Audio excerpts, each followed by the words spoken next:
ฮะโอ้สบายดีน้องบุญทวีอันนี้คือเป็นอ้ายของสายฟ้าเอาฮักก็ได้มาเห็นเพิ่นมาได้จังมือแล้วมาแต่เฮ็ดเวียกมาเมื่อวานเอา2-3 มื้อแล้วเนาะโด แล้ว ย ก็ชอบมือ เอาโดยแสดงว่าแล้วเวียกทางพุ่นแล้ว นะแล้วก็เป็นไข่ โอ้มาพักผ่อนเนาะ มือไปมา โอ้มื้อนี้สิไปไหมมีแล้วว่าคนไปส่ง ไอ้ไส้มันจะได้สิเหลือ อ๋อ ดีหรือว่าเพื่อว่าไป ไข่แมว เอาลุยงานต่อ กินยานำเข้าไป เออ เลย เพิ่นว่ามาพักร่างกายอืม เพราะมันไข่สาวจ้า สงสัยใครสาวจากเดี๋ยวเนาะเดี๋ยวว่าหยังเนาะ เพราะว่าตอนนั้น ติ ไป ด เห็นเพื่อนน้อง เออ อย่างน้องคือน้องตันก็มีหลาย เออ เพื่อนน้องหน่อยพวกนี้หลายก็ เห็นนั่นเห็นสายฟ้าอัน เดียวก็ ส่งคลิปให้เบิ่งอยู่ว่าไอ้บุญทวีดึงถือผู้สาวดึงไว้วะนะ ผู้สาวด้วยโมมือ โอ้หมู่การเพิ่นหยอกกันซื่อๆเนาะโอ้โดย แบ่งกันเป็นเดียเป็นน้องดีแล้ว น้อย น้องก็ยังน้อยอยู่ จะได้มาเห็นบ่าวบุญทวีพ่อแม่พี่น้องกับบ่าวสายฟ้าน้อยนี่แหล้วนี่ ตูดต่อหน้า ฮะ อายุ มา จะ ไป ปี ล้างตูดตูด บ่ ต่อ เข้าจะอัดแล้ว ไม่หัก ไม่ได้ อันนี้ทุกจะบอก ทุก ไปเบิ่งหมอเขา มาไปตูดต่อเลยตูดหนักเขาเลย โอ้เบิ่งแน่อายตัวตอดทุกคนอืม จ้างคนก็ เออ เป็นเขาเนาะ แม่นเพื่อสิได้กินข้าวบ่บุญทวีครับบ่าวสายฟ้าสิได้กินข้าวอยู่บ่มื้อนี้ฮะ ยิ้มหนิ ได้กินอยู่บ่มื้อนั้นคลิปค่อยเธอเจ้าถ่ายเธอตอนไปขี่รถจักรไปหาติดแดงค่อยลบทิ่มเลยคลิปนั้นน่ะ กินนะ มันน่าจะเป็นกฎของ YouTube แต่ว่าเด็กน้อยมันเห็นเด็กน้อยนะความปลอดภัยนะค่อยก็เลยลบทิ่มเลยไม่ได้เลยคลิปนะ แต่พี่ก็สิเอาคลิปนั้นลงเนาะแต่ว่าไอ้ลงไปแล้วแต่ว่ามันกระติดแดงไอ้ก็ลบทิ่มยูเซอร์พามอเจ้าค่ะ ข้าวหมอข้าวหมอเป็นตุ่ม อืม ไอ้เอานี่ เอามีแต่เอาขนมมาต้อนมากระมดเดี๋ยวเอาไว้ก่อนไปเบิ่งหม้อข้าวกับผูกขนมตัวนั้นก็หยังอยู่ ตูดตัวนี้ก่อนแซ่บได้ แต่บ่มีแต่เยอะกินเนาะเสียวท้องเสื้อมาเสิร์ฟมัน อ้าวบอกให้น้ำมันรถเต็ม ไอ้ายเพิ่นกลับมาแต่เด็กเนาะบาร์บี้ก็ได้พอดีมาพ่อกันกระชั้นก็ไม่ได้พ่อเพิ่นนะเพิ่นไปน้องเพิ่นเลยได้หมาพุ่นบ้าวเพิ่นน่ะ เอาไปใส่ โอ้พัดใส่พัดใส่หรือผ่อนใส่ มาใส่ เออไอ้ก็เข้ามาหา ก็ เพิ่น ได้พัดใส่ก็ได้ซื้อแล้วหลายขวดเลย อ๋อป้าตีโททุกคนเข้าเพิ่นสิสุกเดี๋ยวได้ผู้เจ้าเพิ่นอยู่เสือละบัดนี้โอ้ยผู้เจ้าเพิ่นอยู่เสือเด้เนาะเข้าคืออันป้าเฮออันอยู่ผู้เดียวแท้นี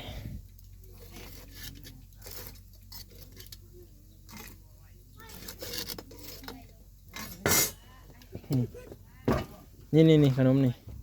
เจ้าได้ตูด อืม เอามาให้เจ้าตูด เอาล้มเจ้านี่เหรอล้ม มันก็เริ่มตัวหนึ่งเลย ไม่เห็นบ่แน่นมั้ง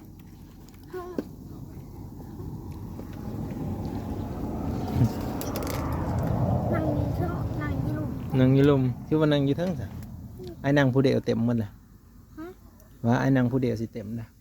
มื้อนี้ไอ้เจ้าสิไปเฮ็ดเวียกอีกเจ้าก็อยู่ผู้เดียวคือเก่าเลยเนาะบ่ม่วนแล้วทุกคนเลยสายฟ้าก็สิอยู่ผู้เดียว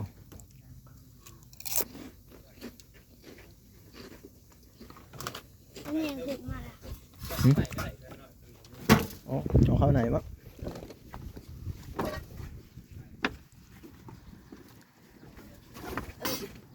ไอ้สิไปป้าอะไรขันป้าแต่น้องอยู่กับมีหูจักเมียนแล้วเนาะสายฟ้าเนาะสายฟ้าบ่หูจักเมียนแล้วอันนี้บัวหดพักบ่บ่แม่นว่าคนหดพัก คนหดพักคือบัวหดพักแน่สายฟ้าไปไหมมื้อนึงว่านั่งเผาซื่อเนาะเอานี่ดิเอานี่จับเนี่ยมันฮ้อนนี่ เจ้าบอกมัน มันน้องบอกมันบอกมันเขา เรามัน เรี ล ยน วก บอก เด้อ อ๋อ ลวกเด้อ นั่งเผาหดเข้าซื่อนี้ เดี๋ยวมันน้อง โอ้ย มันสิได้กินอยู่บ่แบบนี้ อ้าวน่ะสื่อสัตว์ได้ คือรัดว่า นั่งเผาเฮ็ดหยังใส่ฟ้า เขา นั่งเผาหดเข้าโอ้ยเป็นตาอุกใจแท้สิได้กินข้าวนำอยู่บ่แบบนี้ นั่งเฝ้าซื่อแล้วแม่นเนาะ น้องบุก อืม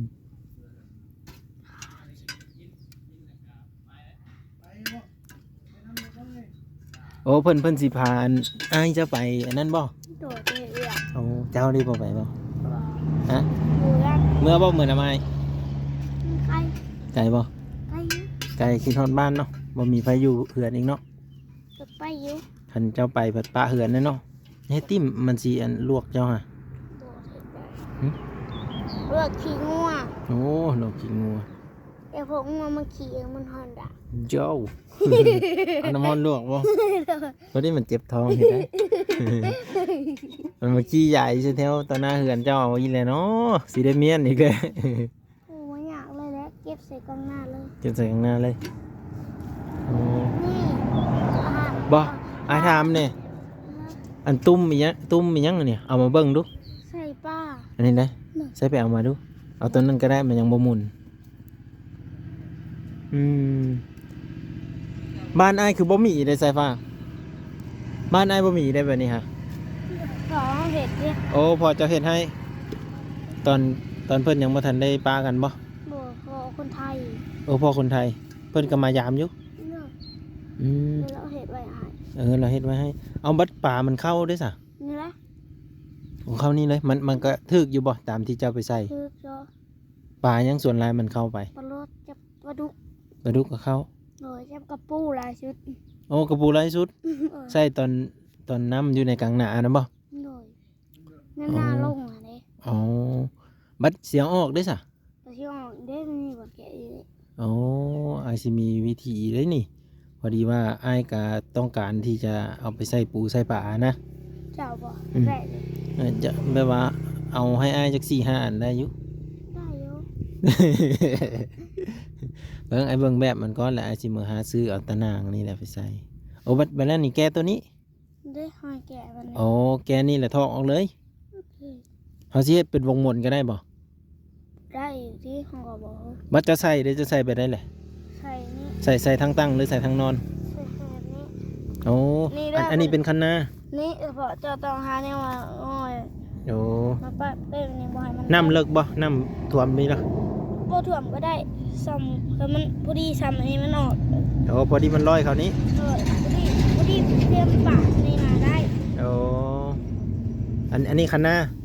โดยต่อจะต้องหานี่เนี่ยห้องทั้งพื้นนี้ อืม แล้วหยามาปุ๊บ ขี้ตมก็ได้ ขี้ต้มก็ได้มาห้องทั้งพื้นหยานะทั้งพื้นนะห้องไว้บ่ให้มันออก โอ้ แล้ แล้ว วก็ ขี้ต้มแล้วเอา ยาม มา ตรงนี้ เอาขี้ต้มนะมาห้องข้างข้างมันแล้วก็เอาปุ๊บเติ้ง โอ้แล้วปกพี่เลย โดย วันนั้นปลามันก็สิเข้ามาในนี่เลย เลยจะไปเรียนมาอื่นมันคือแล้วมันสิเข้า อ๋อ ยันว่าเอาใส่ชั่วโมง2 ชั่วโมงมายามมาได้บ่ บ่ได้ มันถึกน้อย หรือมันบ่ถึกเลย มันก็บ่ถือ อ๋อ มันเจอเขามีติดกระปูถึงไว อ๋อกระปูนี่เฮาไว้ ไอ้ายก็สิมือเฮ็ดก่อน เพราะว่าทางบ้านไอ้น่ะ ประมาณเดือนนี่แหละนี่เดือน4นี่ เขาสิไปเอาปลาเด้อยู่ทง นี่ แม่นขันอ้ายได้แบบนี้แหละอ้ายสิไปใส่ ไปน้ำกันแหละ เนาะ ไปน้ำกันแหละไปงม เนาะไปงมปลาเข้ามาปลารสหลายๆอยู่บ้านเอ้ยทิพย์ เงา เมืองสน ปลาแล้ว ไปให้กินข้าว คือก่อนรอด อ้ายเจ้ากินข้าวแล้วแหละสิไปพุ่น เอ้ยเข้าไปยังบ่อยากจ้ะ โอ้ขันใส่อันนี้นี่เหมาะสมเลยนี่ปลารสได้ส่วนหลายปลารสได้หลายฮะ เลยมันมีตัวถี่อยู่ มีตัวที่กว่านี้ตัวนั้นได้ห้างบ่ ถี่ได้ตัวนอนลง อ๋อบ่ได้ใส่บ่หรือใส่ ใส่ อ๋อ แต่แล้วมันปลาคอน้อยสำพอมือนี่ก็ออกบ่ได้ตัวนั้นมันถี่ อันนี้เด้ นี่ออกได้ อันนี้มันห้างเนาะ เลยสินี่สมัยก่อนนี่ออก เบิ่งเอามาเบิ่งลูกตัวไหนมันที่กว่ากันบ่จะมาซ้ำกันไหมจ๊ะ เด้ อืมแต่ว่ามันฮักแล้วเนาะฮักนะ หมอตีนอ่ะ อ๋อ มันบวช เก็บไว้ก็ได้เนาะเก็บไว้ใส่ เด้ เนี่ย มันขาดนี่อ่ะ เออแบบว่าเฮาตัดแล้วเฮายิบไม้ก็ได้เนาะ มาได้อยู่ อืม เล็ก ตัวนี้มันสิที่กว่าที่นี่เนาะนี่ โดย บัดใส่ก็ใส่แบบเดียวกัน โดย กุ้มดนบ่เพิ่นเฮ็ดให้นี่ ขึ้นต้นดู ได้จักอันนั้นแหละได้จักปีแหละฮอดปีบ่ พี่น้องมา โอ้ปีหนึงก็ถือว่าดนสมควรอยู่เนาะ โดย แบบฮอดยามนานี่มันพอได้อยู่ได้กินอยู่ใส่อันนี้กะ โดย โอ้มีแต่พากันไปใส่เลยเพิ่นเฮ็ดไว้ให้แล้วก็ได้โอ้ถือว่าคักเลยทุกคนนี่ มันบ่คือโต่งไหม โต่งอีกแบบหนึงอีก โต่งก็ไม่ดีโต่งมันสิมีหยา อืม โต่งมันเป็นแห่ อันนั้น แหงนะ อันนั้นมันโต่งแบบปลาที่น้ำไหลหรือว่า โดย ตัวนี้นี่น้ำบ่ไหลก็ใส่แถวแคมคนาก็ได้เนาะ โดย กบบ่เข้าบ่นี่ บ่เลยเรือ บ่ได้เรือ โดย มันเข้าแล้วเนาะแนวว่าเขา เขา ใส่ ก็บ่ได้กบ เข้าได้แต่ออกบ่ได้ทุกคน อันนี้คือเห็นอันตุ้มน้องสายฟ้าก็เลยว่ามาถามเพิ่นพอสิได้ ที่บอกว่า ไปหาอยู่หากิน ที่ เนาะ บอกมันเข้าเลยแล้วมันสิออกทางนี้ออกบ่ได้ออกนี่ อ๋อมันสิดองมานี่ก็ดองบ่ได้อีก โดย มันคางามันเนาะ โดย ถือว่าเจ้าก็มักหาอยู่หากินอยู่ซะเนาะการหาอยู่หากินใส่ปูใส่ปลานี่เพิ่นว่ามักอยู่อืม บ่ให้มันลงคุ้งนี่ได้ อ๋อคันมันลงคุงพี่เด้ มันออก บ่ได้อีก มันต้องใส่แบบนี้ซะเนาะ โดย ใส่แบบนี้อ้าว ได้บ่ได้น้ำมันสิสอบ อืม ต้องใส่แต่แบบนี้ โอ้แต่ใส่แต่ทางตั้งนี่ นี่ แล้วเขาก็เอาไม้ซักไว้เนาะ นี่ สมมติว่าเขาได้ไม้เขาเอาไม้ซักไว้เลย บ่เอาขี้ดินก็ได้มาเปะเสร็จ โอ้ ในหัวมันนี่ อืม แล้วหางมันก็เอาไปไม้กับพวกก็ได้ อืม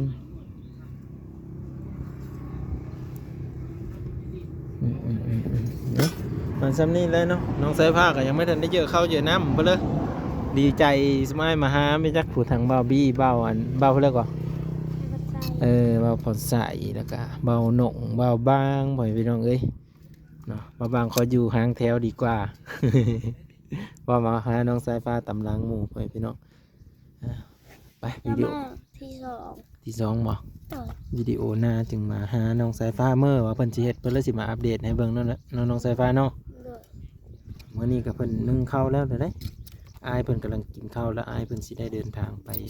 ทำงานนำพ่อสร้างอีกเนาะอืมเอาสบายดีน้องสายฟ้า สวัสดี โดย